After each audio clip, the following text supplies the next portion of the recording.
Hello friends. यदि समुद्र में तैरना है तो उसकी गहराई का पता होना बहुत जरूरी है, नहीं तो डूब जाएंगे। आज का हमारा टॉपिक है वी ट्रस्ट साइकिल, गेहूं में रोली रोग। मोस्ट इम्पॉर्टेंट टॉपिक है, यहाँ से अक्सर एग्जाम में क्वेश्चन देखने को मिलते हैं। गेहूं का रोली रोग, जिसे हम गिरवी रोग या किट रोग के नाम से भी जानते हैं। इस वीडियो लेक्चर में हम कवर करेंगे वी ट्रस्ट साइकिल को। वी ट्रस्ट साइकिल क्या होता है, वी ट्रस्ट साइकिल कहाँ से आया और ये वी ट्रस्ट साइकिल किस तरीके से कार्य करता है, इसको डिटेल में हम लोग देखेंगे। जो रोली रोग है इसको हम 2 वीडियो लेक्चर्स में कवर करेंगे। पार्ट फर्स्ट आपके सामने है, तो चलिए देखते हैं। रोली रोग, रोली रोग जो होता है ये होता है पक्सीनिया नामक फंगस से। पक्सीनिया नामक फंगस है जिसके द्वारा गेहूं में रोली रोग देखने को मिलता है। ये फंगस कैसा होता है, ये फंगस होता है पॉलीमॉर्फिक। कहने का तात्पर्य है ये फंगस बहुरूपी होता है, जो गेहूं के अंदर डिफरेंट स्टेजेस में डिफरेंट टाइप के स्पोर्स को जन्म देता है। यानी गेहूं के अंदर ये विभिन्न अवस्थाओं में विभिन्न प्रकार के स्पोर्स को जन्म देता है। ये स्पोर्स क्या होते हैं, स्पोर्स की बात करें तो ये बीजाणु होते हैं। ये एकल कोश की संरचना के रूप में होते हैं, जो प्रोटोजोआ में, शैवाल में, कवक में क्या करते हैं कि जब उनके लिए विषम परिस्थितियां होती हैं तो उनको जीवित रहने में मदद करते हैं। यही स्पोर्स जो एकल कोश की संरचना के रूप में होते हैं। जो पक्सीनिया फंगस है जिससे गेहूं में रोली रोग देखने को मिल रहा है, ये होता है हेट्रोसियस। अब ये हेट्रोसियस क्या होता है, हेट्रोसियस कहने का तात्पर्य है कि जो पक्सीनिया फंगस है इसको अपने लाइफ साइकिल को पूर्ण करने के लिए 2 होस्ट प्लांट की रिक्वायरमेंट होती है। यानी पक्सीनिया फंगस को अपने जीवन चक्र को पूर्ण करने के लिए 2 होस्ट प्लांट की आवश्यकता पड़ती है। वो होस्ट प्लांट कौन से हैं, पहला हो जाएगा वीट और दूसरा है बारबेरी प्लांट। ठीक, नाम तो सुना ही होगा। ये जो आपका वीट होता है ये प्राइमरी होस्ट होता है, प्राइमरी होस्ट। और जो आपका बारबेरी प्लांट है ये अल्टरनेट होता है। ठीक, अल्टरनेट, या ये सेकेंडरी होस्ट होता है, सेकेंडरी होस्ट। देखो भाई, ये जो पक्सीनिया फंगस है इसको अपने जीवन चक्र को पूर्ण करने के लिए 2 होस्ट प्लांट की आवश्यकता पड़ती है। प्राइमरी होस्ट होता है वीट और सेकेंडरी होस्ट या अल्टरनेट होस्ट होता है बारबेरी प्लांट। वीट होता है मोनोकॉट और जो आपका बारबेरी प्लांट है ये होता है डाइकॉट।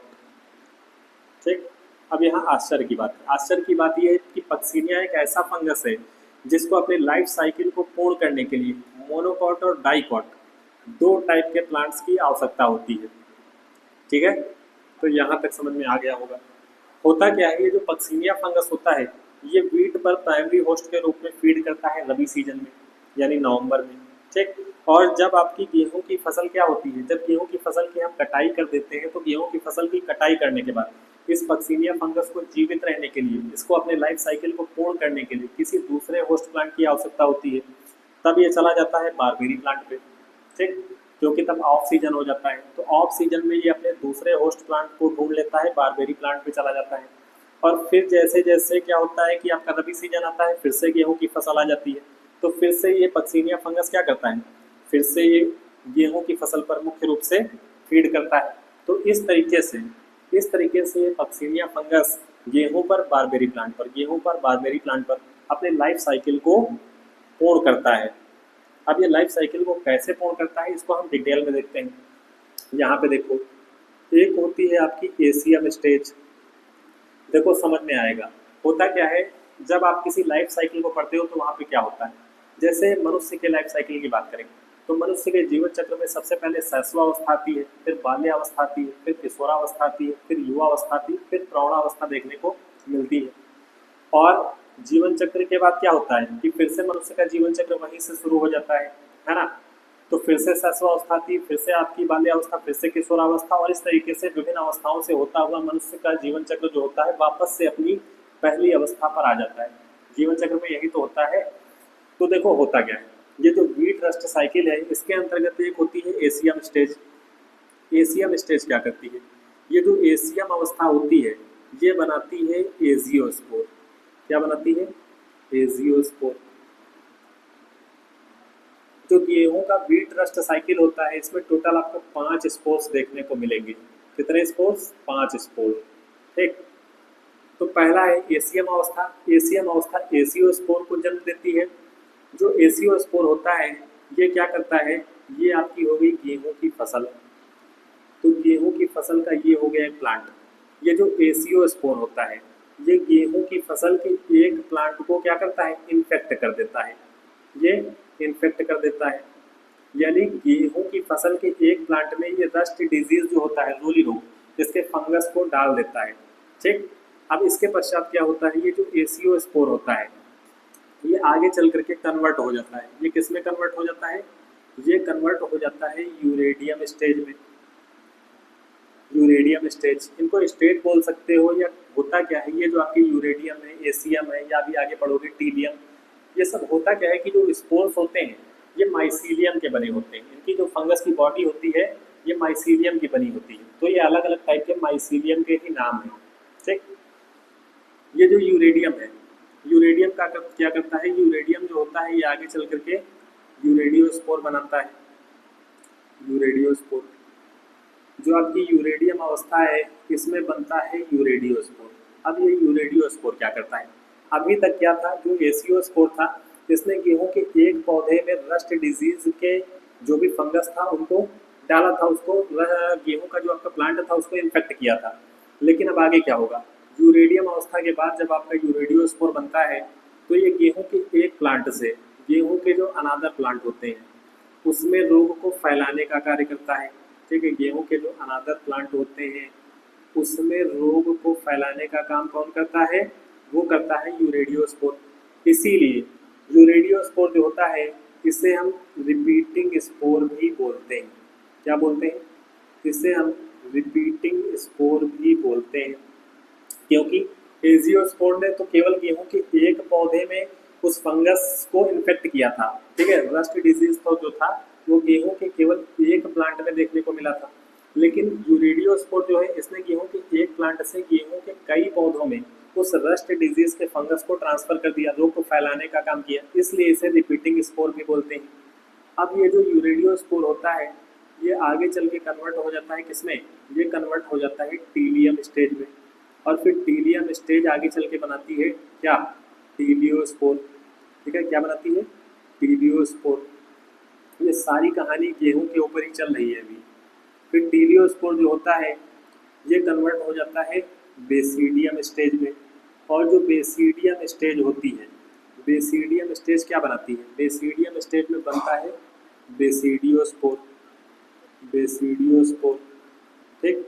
अब देखो होता क्या है, जब बेसिडियोस्पोर बनता है जो कि बेसिडियम स्टेज के अंदर बनता है, तो ये जो आपका बेसिडियोस्पोर होता है, यहाँ तक की कहानी समझ में आई? यहाँ पे हो जाएगा बॉर्डर, अभी समझ में आएगा, परेशान ना हो। तो गेहूं की फसल में क्या होता है? यूरेडियम स्टेज में जो यूरेडियोस्पोर होता है जो गेहूं के अनादर प्लांट में रोग को फैलाने का काम करता है, जिसे रिपीटिंग स्पोर कहते हो। ये आगे चल के कन्वर्ट होता है टीलियम अवस्था में। टीलियम अवस्था में बनता है टीलियोस्पोर। फिर टीलियोस्पोर आगे चल के कन्वर्ट होता है बेसिडियम अवस्था में, और बेसिडियम अवस्था में बनता है बेसिडियोस्पोर। ठीक। ये जो बेसिडियोस्पोर होता है, यहाँ तक आते आते अभी तक कहानी गेहूं के ऊपर ही चल रही थी।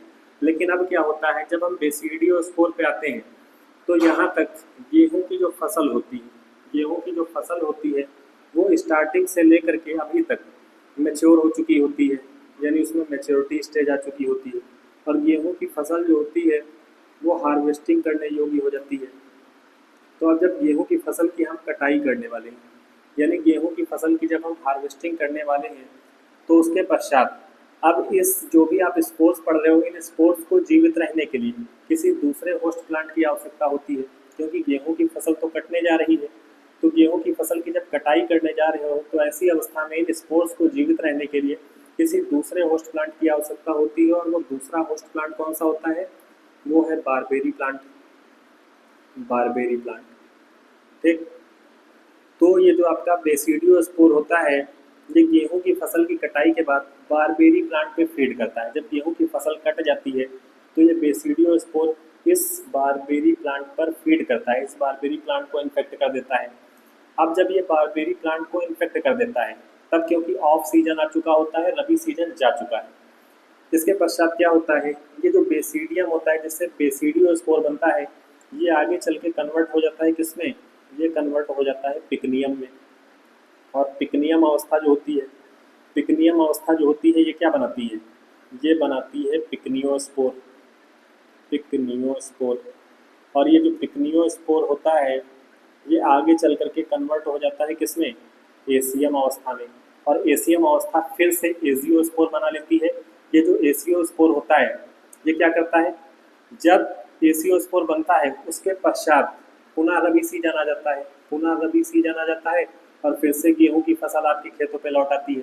फिर से ये एसियोस्पोर गेहूं के एक पौधे को इन्फेक्ट करता है और उसके पश्चात ये एसियोस्पोर जो होता है ये कन्वर्ट हो जाता है यूरेडियम अवस्था में। यूरेडियम अवस्था में फिर से यूरेडियोस्पोर बनता है और यूरेडियोस्पोर गेहूं के एक प्लांट से अनादर प्लांट में रोग को फैलाने का काम करता है, रोग को ट्रांसफर कर देता है, इसलिए इसे रिपीटिंग स्पोर बोलते हैं। ये आगे चल के फिर से टीलियम अवस्था में कन्वर्ट होता है, टीलियम अवस्था में टीलियोस्पोर बनता है, टीलियोस्पोर जो होता है आगे चल के बेसिडियम अवस्था में कन्वर्ट होता है, बेसिडियम अवस्था में बेसिडियोस्पोर बनता है। यहाँ तक आते आते गेहूं की फसल कटाई योग्य हो जाती है। अतः इन स्पोर्स को जीवित रहने के लिए किसी दूसरे होस्ट प्लांट की रिक्वायरमेंट होती है, इनको अपने लाइफ साइकिल को पूर्ण करने के लिए किसी दूसरे होस्ट प्लांट की रिक्वायरमेंट होती है और ये बारबेरी प्लांट पे आ जाते हैं। बारबेरी प्लांट के अंतर्गत बेसिडियोस्पोर जो होता है ये पिकनियम अवस्था में कन्वर्ट होता है, पिकनियम अवस्था में पिकनियोस्पोर बनता है, पिकनियोस्पोर से पुनः एसियम स्टेट बन जाती है और फिर से एसियोस्पोर बनता है। तो इस तरीके से ये लाइफ साइकिल जो होता है लगातार चलता रहता है। इसे ही हम क्या बोलते हैं, इसे ही हम बोलते हैं रस्ट साइकिल। ठीक, इसे ही हम बोलते हैं रस्ट साइकिल। अब देखो ये जो रस्ट साइकिल में जो आप स्पोर्स देख रहे हो, 5 टाइप के जो आप स्पोर्स देख रहे हो, इनको याद करने की एक ट्रिक है। वो ट्रिक क्या है, यहाँ पे देखो ये है आपका गेहूँ, व्हीट, और दूसरा प्लांट कौन सा है, दूसरा प्लांट है बारबेरी प्लांट। देखो होता क्या है, सबसे पहले हम बात करें गेहूँ की। गेहूँ की बात करें तो देखो गेहूँ में कौन कौन से स्पोर्स बन रहे हैं। क्या एसीओ स्पोर गेहूँ के अंदर बन रहा है, नो। एसीओ स्पोर की बात करें तो एसीओ स्पोर बन कहाँ रहा था, बन तो या बारबेरी प्लांट के अंदर ही रहा था। इसने क्या किया, जब ये एसीओ स्पोर बारबेरी प्लांट के अंदर बना उसके पश्चात रबी सीजन आया और गेहूं की फसल आपकी खेतों पे दोबारा से लौट के आई, तो गेहूं के एक प्लांट को इन्फेक्ट करने का काम किया था एसीओ स्पोर ने। लेकिन ये बना कहाँ था, बना ये बारबेरी प्लांट के अंदर ही था। तो गेहूं में कौन कौन से स्पोर्स बने, वहाँ पे बना है आपका यूरेडियोस्पोर, यूरेडियोस्पोर और टीलियोस्पोर, टीलियोस्पोर और है आपका बेसिडियोस्पोर। ये बनते हैं गेहूं के अंदर। ठीक, अगर हम बात करें किसकी, बारबेरी प्लांट पे, तो देखो बारबेरी प्लांट पे कौन कौन से स्पोर बनेंगे। बारबेरी प्लांट पे बनता है पिकनियोस्पोर और एजियोस्पोर।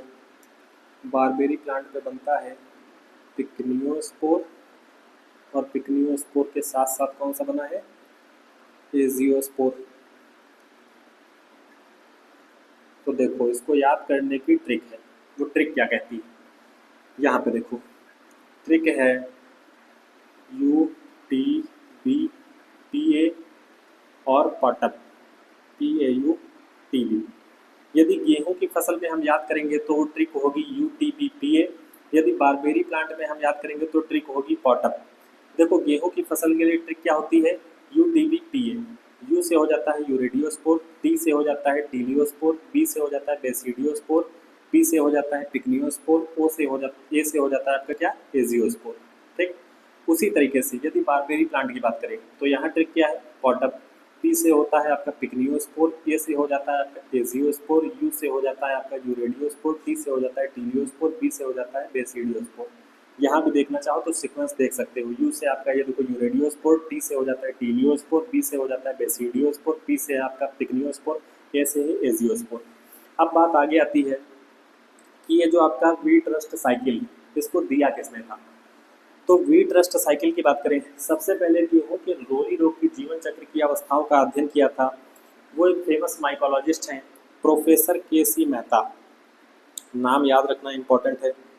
Professor K C. मेहता, करमचंद मेहता, इन्होंने मुख्य रूप से व्हीट रस्ट साइकिल दिया था। क्या दिया था? Wheat rust cycle.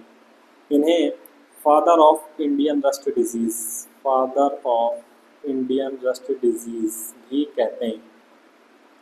ठीक, यदि क्वेश्चन आ जाए father of Indian rust disease किसे कहते हैं, तो father of Indian rust disease बोलते हैं प्रोफेसर के.सी. मेहता को। इन्होंने ही व्हीट रस्ट साइकिल दिया था और गेहूं के रोरी रोग के जीवन चक्र की अवस्थाओं का अध्ययन किया था। ठीक, नाम याद रखना इम्पोर्टेंट है, के.सी. मेहता। तो ये है गेहूं की फसल में व्हीट रस्ट साइकिल। उम्मीद है समझ में आ गया होगा। क्लियर।